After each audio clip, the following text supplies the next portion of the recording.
Hi everyone and welcome to another video. In this video I'm just showing you how I drew one of the robins for my most recent robin piece, which was basically two robins on two separate branches looking up at each other in the snow. That was the idea behind the piece, and I filmed myself drawing one of the robins so that I can make a video for you guys just showing you the process of how I created these little guys. So here I'm just doing the eye. It's mostly just black, a little bit of brown and a little white highlight just to give it some life. I also use the Caran d'Ache Pablo coloured pencil for the highlight on this, just because it's a very small eye, like the eye is very small, so you kind of need a really sharp point to get in that highlight, so I used that for that part. The beak was quite difficult to do because, again, it's a very small area that you're colouring in, so you need the pencils to either be very sharp or you need to just be really careful not to go over the lines, especially as I was leaving the background of the drawing blank, apart from adding some snow, but I wasn't filling in the whole background, so if I made a mistake then it'd probably be quite hard to erase.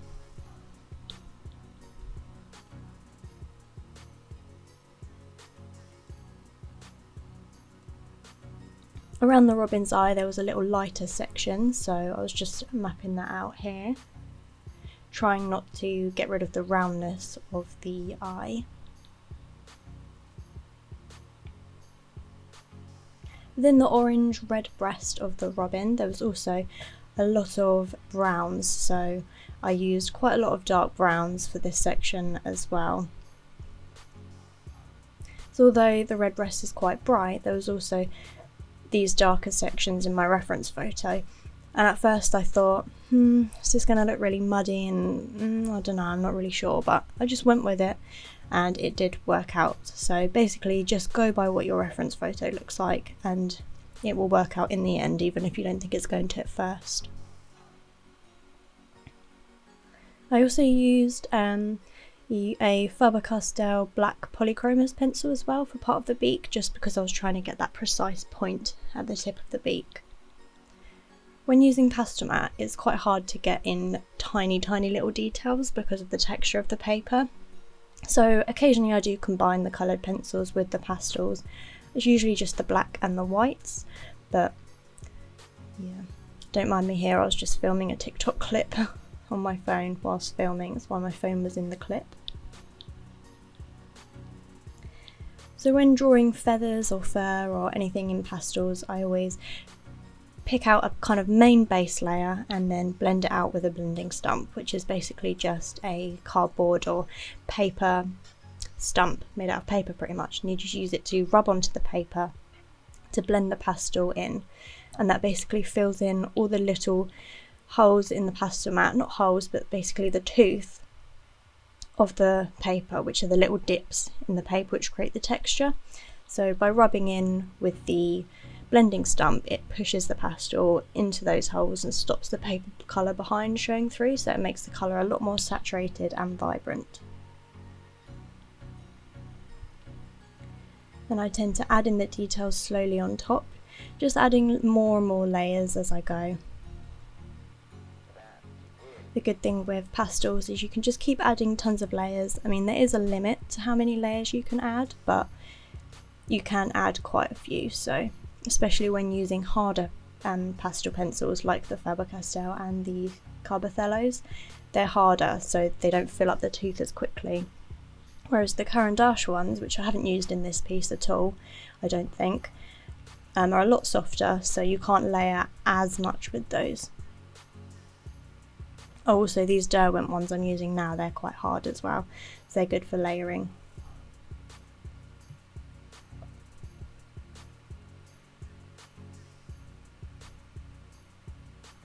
Just adding in some more brown at the base, because the base of the red breast was a lot darker than around the eye.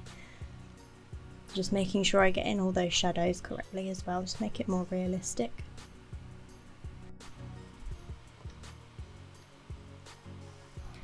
When thinking of a robin, you often think that the bottom half here that I'm drawing is pretty much just white or grey, but it's actually got so many different tones in of different greys, browns, so I wanted to replicate that in my drawing.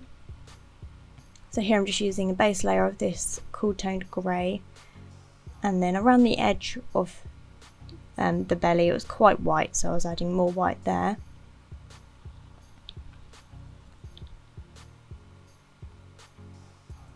See, I'm adding quite a lot of dark colours to this part as well.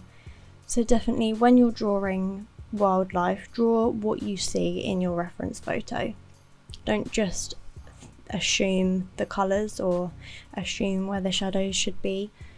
Follow your reference photo because that's there for a reason.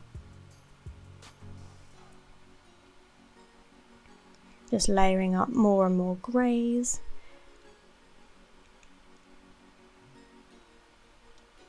Oh yeah, I said earlier I didn't use the Caran d'Ache pastels, but I've used some of them for this bit, but probably just because they had the right kind of greys that I wanted to use in that set.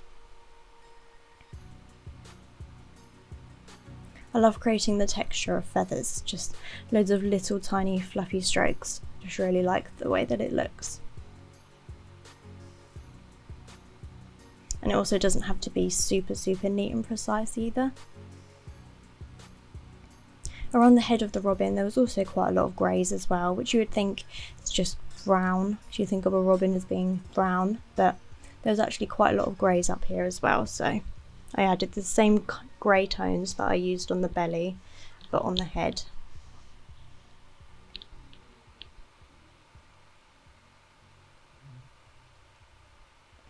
Just outlining the edge here, just so that I don't go too much onto the paper when I'm blending out and things. Just, you don't want to have a very clear outline because that would make it look unnatural, but just sort of outlining it so that I don't go over the edge too much, so I don't want to make mistakes.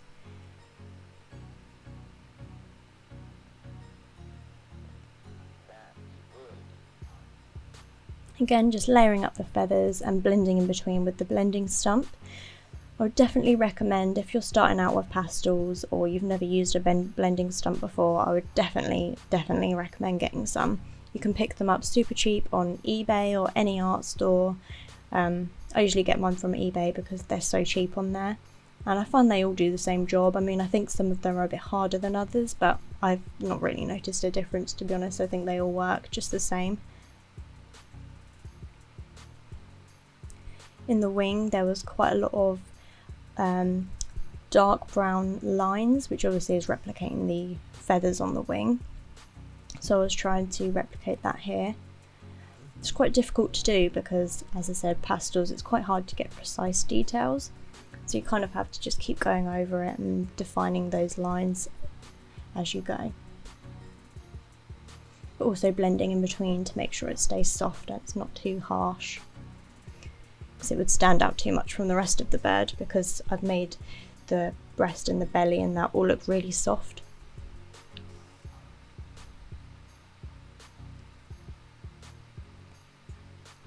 I always find when drawing birds the wing is the most hardest part to draw. I don't know why, I just think it's probably because it's a different texture to the rest of the bird. But yeah, just keep practicing.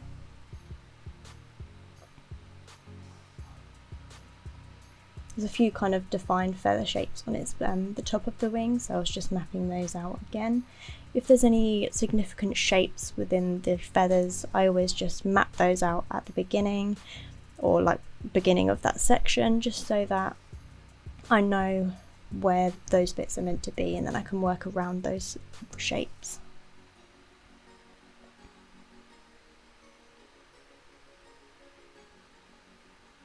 Robins are definitely one of my favourite birds to draw. I don't know why, I just think they've got some really nice colours in them and they're just really cute as well. That's why my business logo is a robin, because I just like drawing them and I think they're really cute.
Now the feet here I definitely find very difficult because there's such a small surface area that you're covering and you've got to be really precise with it, and on the pastel mat and using pastels it's very difficult to do that. I probably, if I was doing one bird I'd do it bigger so that this wouldn't be so difficult, but for this piece I didn't want to make the whole piece massive, so I did do it on a smaller scale, which definitely can be done. I believe with pastels it still can be done, it's just a lot more difficult and you can't get in as much detail as you could with coloured pencils, for example. Which is why I use the black coloured pencil, for example, to do the claws on the end of the legs, just because obviously you can get a bit more precise with coloured pencils.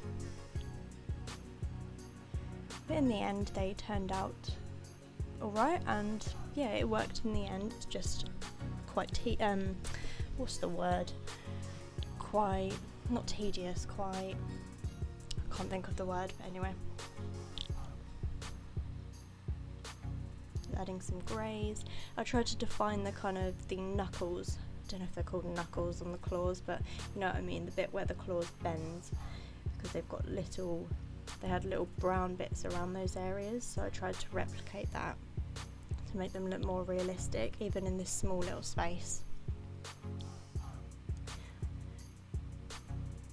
Yeah, and here is the finished piece. I was really pleased with it, especially the branch, although it's not a realistic style, that branch, I would say. It's different kind of style, but I liked how it turned out anyway. I think it matches. I didn't want the branch to be too harsh.